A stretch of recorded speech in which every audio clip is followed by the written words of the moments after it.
All right, Baylor takes on West Virginia, and that's going to be a 5 o'clock Eastern tip-off on Tuesday, January 18th, 2022. And it's the Baylor Bears who are the 6.5-point favorites on the road with the total at 138 juice to the under.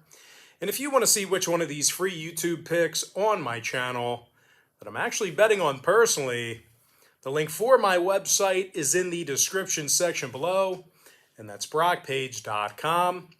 And tell you what, still feeling pretty good, a little bit better than I have over the past couple of days because we did end up winning 3 of our bets yesterday on that brockpage.com website. And once again, one of those victories was the Miami Heat minus 3.5 against Toronto.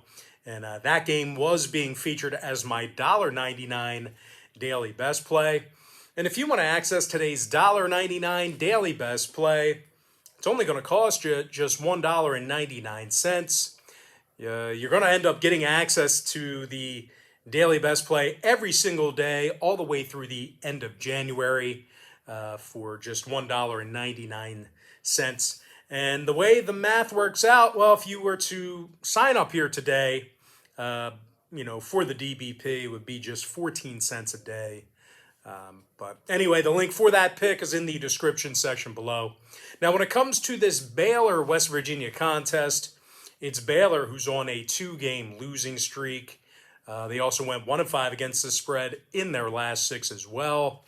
The Bears failed to cover against the likes of Oklahoma State, Texas Tech, and Oklahoma during that stretch. And of course, those contests against Oklahoma State and Texas Tech, those were outright losses. Now, leading scorer James Akinjo is questionable to play here today. Meanwhile, Jeremy Sochan is also questionable to play today as well. And I'll tell you what, even when these guys are mostly healthy, this is one of the worst free throw shooting teams in the entire country. The Bears are making only 58% of their foul shots on the road. Now, they're taking on a West Virginia team who's been unbeatable at home this year, 10-0 straight up in Morgantown, and they're also allowing only 60 points a game in front of their home crowd. Now, scoring-wise, Taz Sherman is averaging over 18.5 points a game, along with 2 boards and a couple assists. Meanwhile, Sean McNeil is knocking down 41% of his three-pointers, and he's also averaging 14 points a game. Now, total-wise, West Virginia went 60% to the under in their last 10 outings. They're officially 70% to the under at the WVU Coliseum. Meanwhile, Baylor saw their last 2 straight fall under the posted total themselves.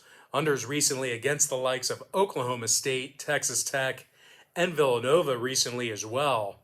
I'm going to go ahead and lean toward West Virginia plus 6.5 and the under 138. All right, next ball game, it is going to be Kansas versus Oklahoma, and that's going to be a 7 o'clock Eastern tip-off. Kansas is minus 3.5 with the total at 142. Now, the Jayhawks failed to cover in 3 out of their last 5, and those were failures to cover against Iowa State, Texas Tech, and George Mason during that stretch. Having said that, though, the Jayhawks are 14-2 straight up overall for the season, and they're amongst the best scoring teams in the entire country right now. Ochai Agbaji, he's averaging over 20.5 points a game, along with 4 rebounds and 48% shooting from three-land. Meanwhile, Christian Braun is scoring over 15.5 points a night himself, along with 6 boards and 3 assists. Now, the Jayhawks are averaging 84 points a game when they travel, and they're also in the top 5 in the nation in offensive field goal percentage. They're taking on an Oklahoma team who lost 3 out of their last 4 themselves. And they're also struggling a bit grabbing offensive rebounds, Now, when it comes to covering the number in this one, the Sooners failed to cover in 4 out of their last 6 outings, and they also have a losing record against the spread at home. Now, when it comes to head-to-head meetings, Oklahoma lost 7 out of their last 10 contests against Kansas. And when it comes to the total in this one, Oklahoma went 60% to the over in their last 10 outings. Meanwhile, Kansas is 12-4 to the over in their last 16 themselves. I'm going to lean toward Kansas minus 3.5 and the over 142. All right, next ball game I have for you. It is going to be Maryland versus Michigan, 7 o'clock Eastern start time. Michigan is minus 6.5 with the total at 136. The Wolverines are on a 3-game losing streak. They may have to go to work without Hunter Dickinson here this evening. As a matter of fact, it's Dickinson, Jackson, and Johns who are all listed as questionable to play here tonight against Maryland. And I'll tell you this much, even when Michigan is mostly, healthy and all their players are available, well, the Wolverines have done a pretty bad job covering the point spread here lately. They're just 3-7 against the spread in their last 10 ball games. And they're also shooting just 31% from beyond the arc at home. They're taking on a Maryland team who successfully covered the point spread recently against the likes of Northwestern, Iowa, and Florida. Now, the Terps are giving up only 69 points a game, and they're limiting their competition to just 41% shooting from the field. Eric Ayala is averaging 16 points a game, along with 5 boards and a couple assists. Meanwhile, teammate Fats Russell, he's scoring over a dozen points a game himself, along with 3 rebounds and 4 assists. Pretty good production out of those two players, kind of the backbone of this Terrapin basketball program. Now, Maryland's scoring 75 points a game when they travel this year. When it comes to the total in this one, 5 out of Maryland's last 8 got over the number. Meanwhile, Michigan went 5-2 to the over in their last 7 ball games themselves. I'm going to lean toward Maryland plus 6.5 in the over 136. Next matchup, it is going to be Missouri versus Mississippi, and that's going to be a 7 o'clock Eastern tip-off. Ole Miss is minus 7.5 with the total at 134. And despite their recent struggles, the Rebels have been very good at home this season. They're 8-2 straight up at the Pavilion, and they played incredible defense in those contests. As a matter of fact, the Rebels are limiting their competition to just 65 points a game at home and just 28% shooting from three-land. As a matter of fact, Ole Miss is currently in the top 30 in the nation in guarding the 3-ball. Of course, offensively, Jarkel Joyner is scoring over 13.5 points a game, along with 3 boards and a couple assists. Meanwhile, Matthew Morrell is shooting 42% from three-land and averages just about double-digit points a game. They're taking on a Missouri team who lost 4 out of their last 5 ball games. And they also find themselves winless in 4 tries on the road this year. Still waiting to get that first official road win. Now, the Tigers are giving up 83 points a game when traveling, and they're letting their opponents make 48% of their field goals against them in that same category. Meanwhile, offensively, even more problems there, as Mizzou's scoring just 57 points a game on the road, and they're making only 34% of their field goals when traveling. Certainly some offensive woes there for Missouri. Now, total-wise, Mizzou, they did see overs recently against Alabama, Illinois, and Utah. They're also 80% to the over in their last 10 meetings with the Rebels. Meanwhile, Ole Miss on the other side, they saw 4 out of their last 6 ball games get over the posted total themselves. 60% to the over in front of their home fans this year. I'm going to lean toward Ole Miss minus 7.5 and the over 134. Next ball game I have for you. It is going to be in the ACC. I'm talking about North Carolina versus Miami. 7 o'clock Eastern start time. The UNC Tar Heels, are -2 with the total at 153. Now, UNC got the W in 9 out of their last 11 ball games, and they're one of the best offensive teams in the country. As a matter of fact, UNC is in the top 5 in the nation in road offensive field goal percentage, and they're also scoring 82 points a game away from home. And even when it comes to shooting from three-land, these guys are drilling 40% of their shots from beyond the arc. Caleb Love is drilling over 45% of his 3 balls. He's also averaging 15.5 points a game. Meanwhile, Armando Bacot is scoring over 17 points a game himself, along with 11 rebounds. Now, UNC is currently in the top 10 in the nation in shooting the three ball as a team. They're taking on a Miami squad who's coming fresh off a loss to Florida State, where they were actually held to just 64 points. Now, the Cans have also failed to cover the point spread recently against the likes of Syracuse, Stetson, and Fordham. And speaking of the point spread, well, the Canes also have a losing record against the number on their home court this year. So certainly some concerns here for Miami backers. The Canes are allowing 75 points a game in front of their home fans, and they're actually amongst the worst in the nation in offensive rebounding. Now, total-wise, 7 out of Miami's last 9 home games did get over the posted total. The Hurricanes are officially 65% to the over for the entire season. Meanwhile, UNC went 4-2 to the over in their last 6 themselves. Those were overs against the likes of Georgia Tech, Notre Dame, and Boston College. I'm going to lean toward North Carolina -2 in the over 153. All right, next ball game I have for you. It is going to be Kansas State versus Texas, and that's going to be an 8:30 Eastern start time. Texas is -9.5 with the total at 126. Now, the Longhorns lost 2 out of their last 3 ball games, and they struggled a bit offensively during that span. Having said that, though, Texas has been dominant on their home court this year. They're currently 11-0 straight up at the Irwin, and they went 64% against the spread in those home victories. Now, the Longhorns allow fewer points per contest at home than any other team in the nation. They're limiting their competition to just 47 total points a game at home. Now, they're also limiting their opponents to just 37% shooting from the field at the Irwin Center as well. When it comes to the offensive performance here, Timmy Allen, he's scoring 11.5 points a game, along with 6 boards and a couple assists. Meanwhile, Andrew Jones is scoring double-digit points a game as well, along with a couple of rebounds. The Longhorns are making nearly 49% of their shots from the field at home. Now, they're also taking on a Kansas State team who lost 4 out of their last 5 themselves. And in addition to that, the Wildcats averaged just 62 points a game during that span. So these guys are having some significant offensive problems here recently. And I'll tell you what, it's the lack of offensive production that has been a big issue for the Wildcats for the entire season. They're shooting only 37% from the field when they travel this year.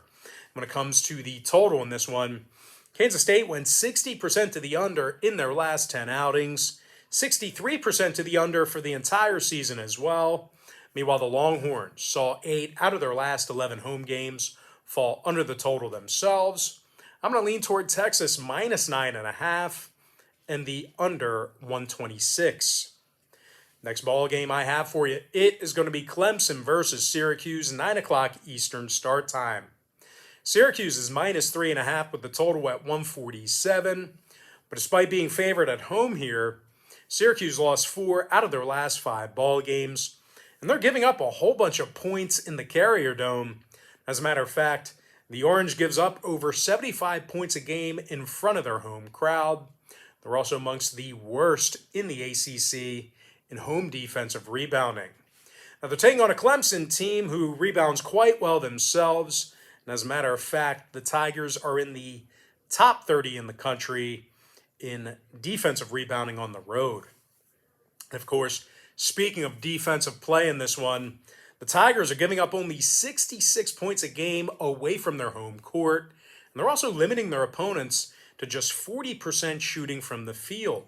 Now, when it comes to the scoring in this one offensively, P.J. Hall is averaging 14.5 points a game, along with 5 rebounds. Meanwhile, Alamir Dawes is drilling 40% of his three-pointers, and he's also averaging 11.5 points a game himself.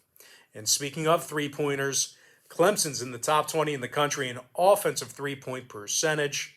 Now, when it comes to the total in this one, Clemson went 60% to the over in their last 10 outings. Meanwhile, Syracuse saw overs recently against Miami, Virginia, and Brown University. I'm going to lean toward Clemson plus 3.5 in the over 147. Next matchup, it is going to be Duke versus Florida State, 9 o'clock East. The Duke Blue Devils are -5 with the total at 145.5. Now, when it comes to head-to-head meetings in this conference rivalry here, Duke has owned the Seminoles in recent meetings. They're 9-1 straight up in their last 10 gatherings. 67 points a game they're allowing on the road this year as well, so they're playing some pretty good defense this year in addition, to that head-to-head stat. And, of course, speaking of defense, the Blue Devils are limiting their competition to just 27% shooting from three land on the road. Meanwhile, offensively, Duke is scoring over 83 points a game. Paolo Banchero is scoring over 17.5 points per contest, 7 boards, couple assists for the forward. Meanwhile, Wendell Moore Jr. is scoring over 15 points a game himself, along with 5 rebounds and 4 assists. Now, the Blue Devils are making almost 50% of their field goals per game. They're currently in the top 20 of the nation in that particular category. They're taking on a Seminoles team who failed to cover the point spread in 7 out of their last 10 ball games. And they also have a losing record against the number at home. Certainly betting on Florida State this season has got to be frustrating. It's a team who is struggling to cover the number this year. And as a matter of fact, the Noles failed to cover recently against the likes of Miami, Wake Forest, and NC State. Now, the Noles have been little threat shooting the 3-ball. They're making only 32% of their shots from downtown at home. When it comes to the total in this one, Florida State saw overs recently against Louisville, NC State, and Purdue. They were also 4-3 to the over at the Tucker Center. Meanwhile, Duke, on the other side of things, they saw games recently with NC State, Virginia Tech, and Appalachian State get over the line as well. I'm going to lean toward Duke -5 in the over 145.5. Next ball game, it is going to be Iowa State versus Texas Tech, 9 o'clock Eastern start time. Texas Tech is -8 with the total at 129.5. Now, Texas Tech failed to cover against the likes of Kansas State, Alabama State, and Arkansas State within their past handful of ball games. Having said that, though, the Red Raiders have been absolutely dominant at home this season. They're 10-0 straight up in front of their home crowd. And they also went 70% against the number in those home victories. Now, the Red Raiders, they are one of the best defensive teams in America right now.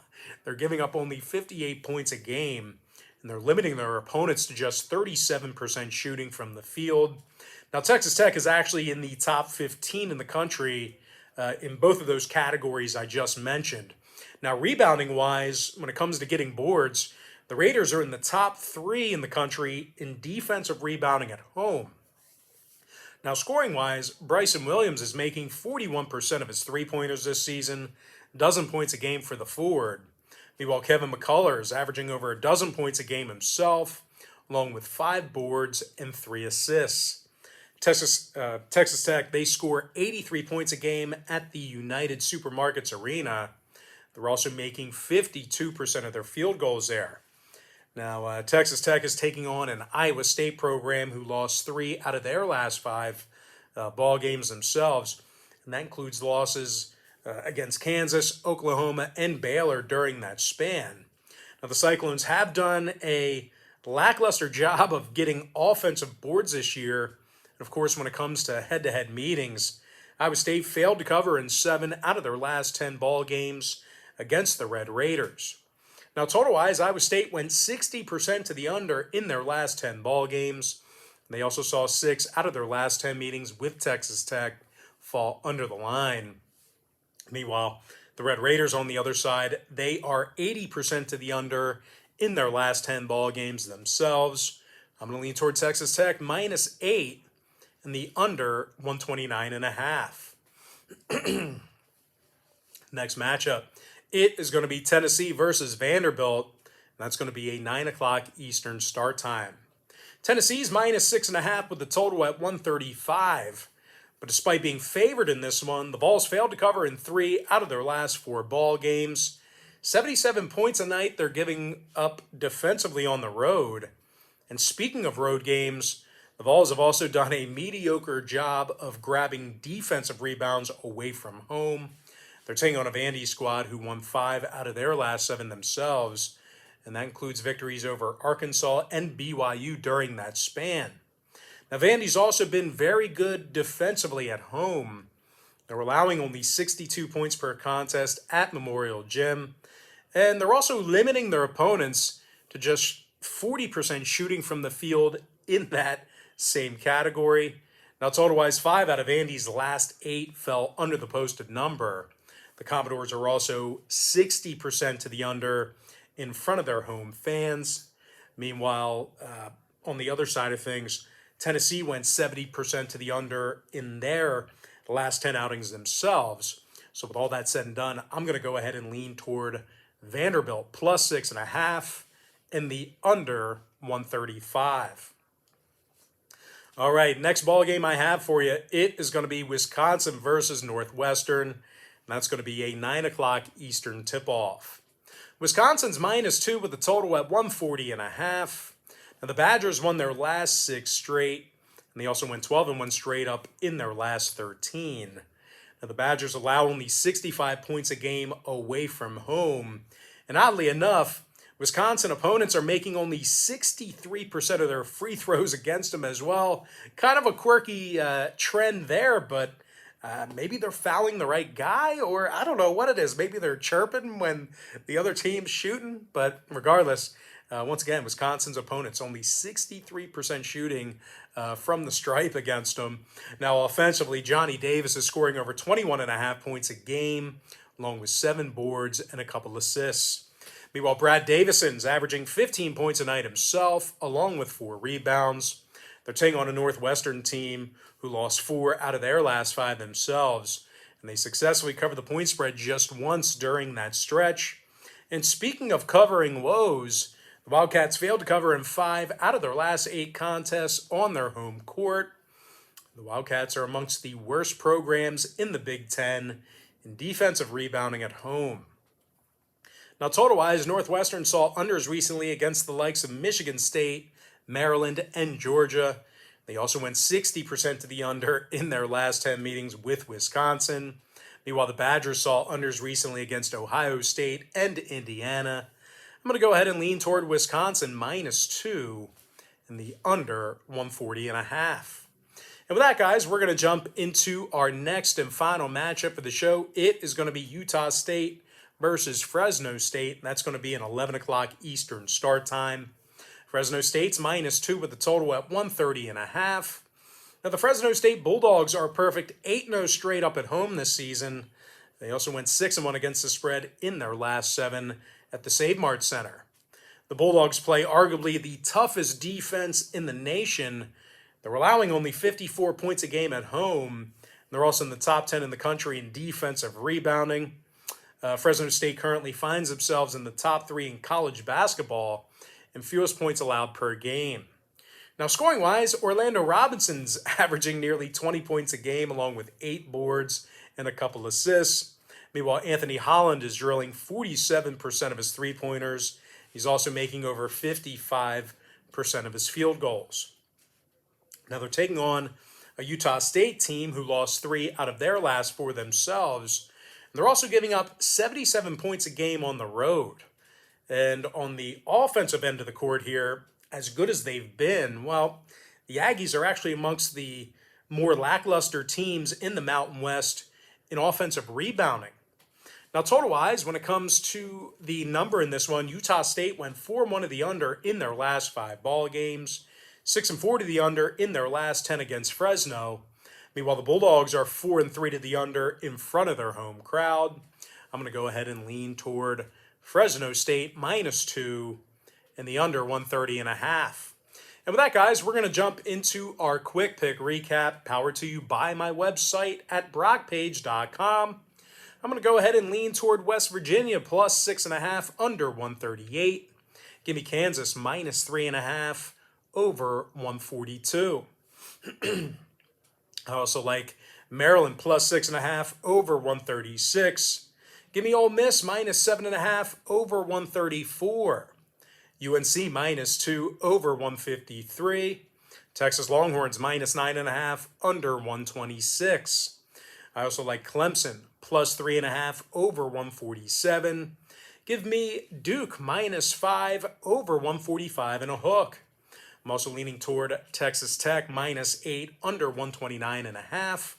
I like Vanderbilt plus 6.5 in the under 135. Give me Wisconsin minus 2 under 140.5. Fresno State minus 2 under 130 and a hook. And as far as all the other games go across this great nation, well, let's go ahead and get into them. I'm going to lean toward Butler plus 14 under 125. Ohio State minus 33 and the under 128. Tight window there. Give me St. Peter's minus 7.5 under 136.